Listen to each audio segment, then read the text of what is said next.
The focus is on your glory, not your story. Greater is me that is in he than he that is in the world. So as you glorify the Lord, understand that you also walk in glory. You also glorify yourself through your experiences. They aren't meant to hinder you. They aren't meant to diminish you. A lot of us are what you would consider polymath. They're open to a lot of different things. Your mind works differently. You like lots of different things. You get bored easily. You master something, you move on. It's what a polymath is. Understand, Christ was a polymath. He did it all. He had vast interests. He was around different kinds of people. Throughout his experience, in a physical form, he had so many stories and so many revelations and experiences with drunkards, with taxmen, with fit warriors, soldiers, all sorts of individuals, all sorts of walks of life. He wasn't limited. Understand, in this world, most people can't handle their negativity, their negative experiences, thoughts, emotions. So lots of times they try to project those on those who are open.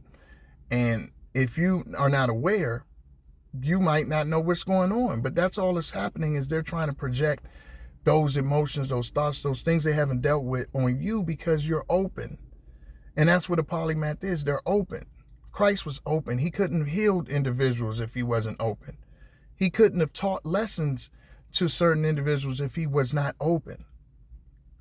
So staying open doesn't mean you're stupid because you're protected, and you become more powerful because you learn to transmute and alchemize that stuff.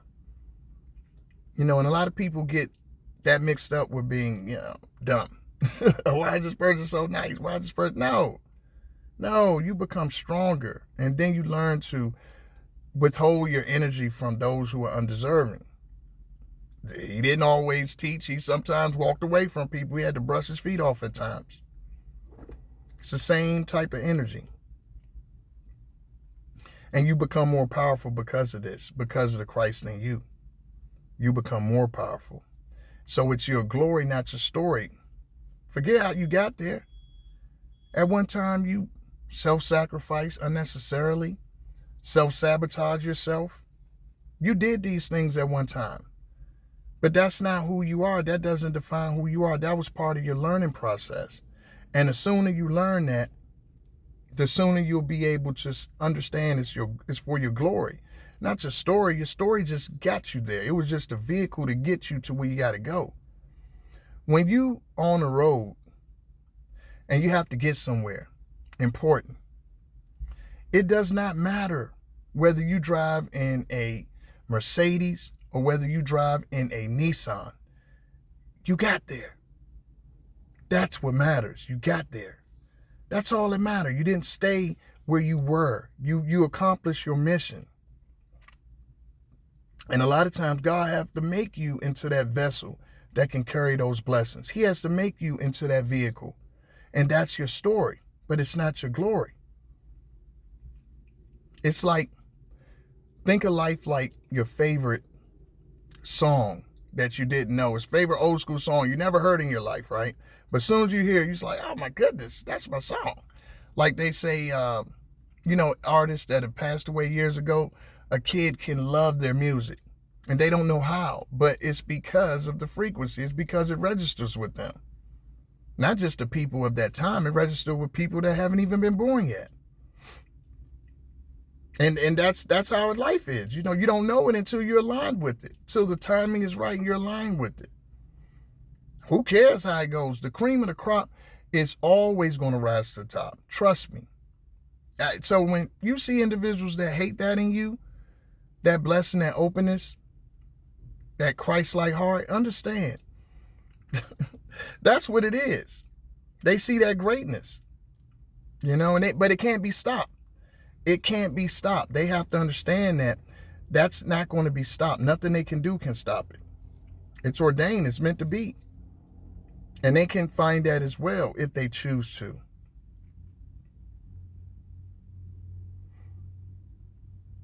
Understand, things only have, and people, the power that you give it. If you give it that power, that's what it has. If you don't, it doesn't have any power over you. You pick. You make the choice. The polarity is existence. It's how you get your power. By being in these bad situations and transmuting, alchemizing that energy. That's how you become more powerful. And that's why individuals see you and they're like, wow, she got through that. I know some of that person's story, but see, they don't understand the glory. They're focusing on the story. That's where they get lost, not the glory. That's why they don't get how you survive, how you got where you got to. Last time they saw you, you were over here. How did this person go from here to there? Because again, they're looking at the story, not the glory. They don't understand that energy was created from that story, but it wasn't your glory.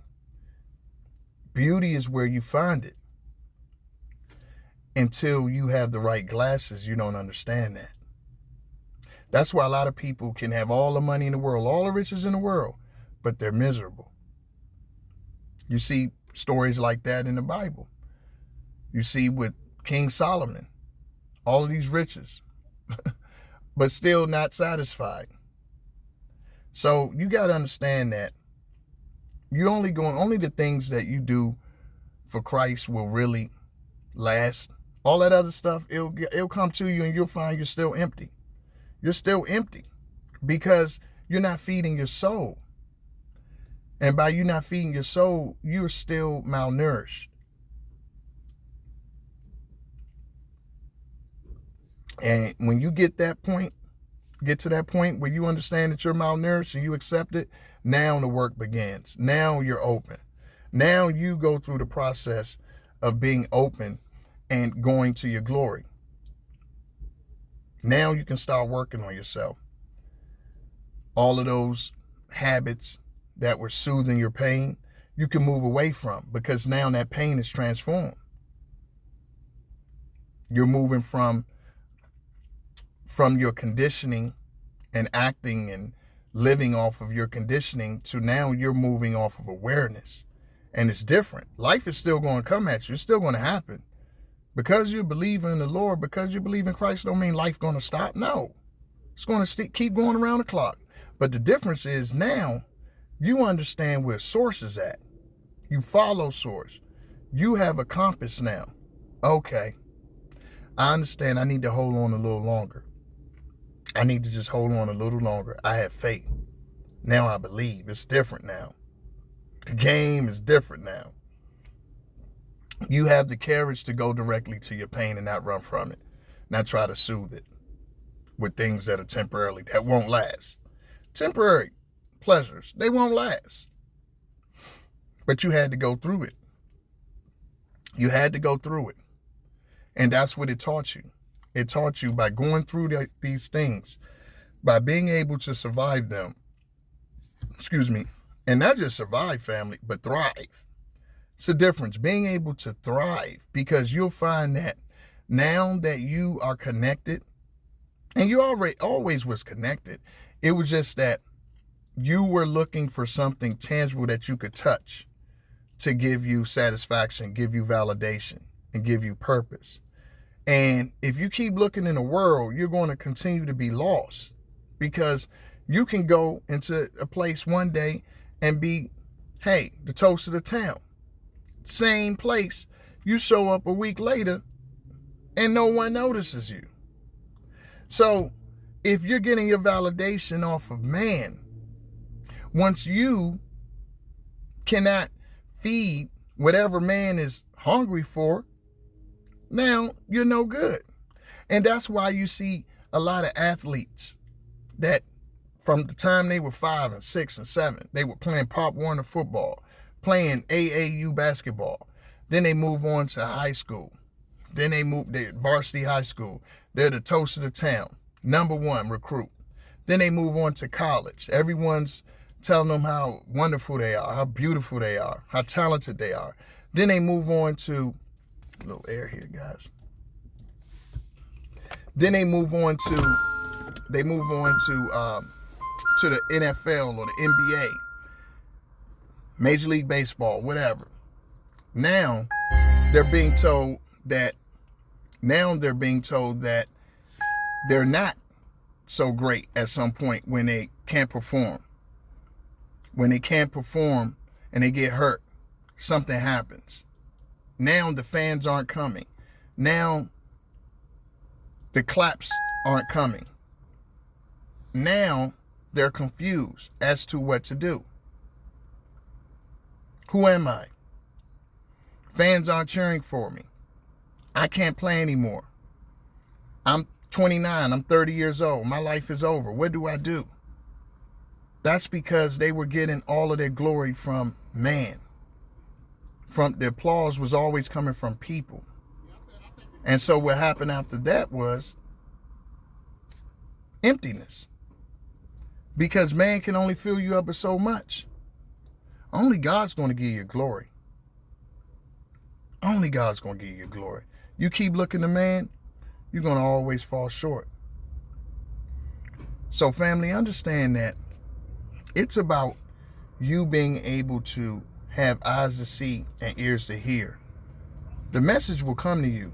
The teacher will come when the student is ready. But you have to be open enough to listen. You have to be open enough to accept that unchanging hand. All right, family. Love what you do and do what you love. Oh, yeah. And family, also, I want you to know that you can check me out, of course, on TikTok.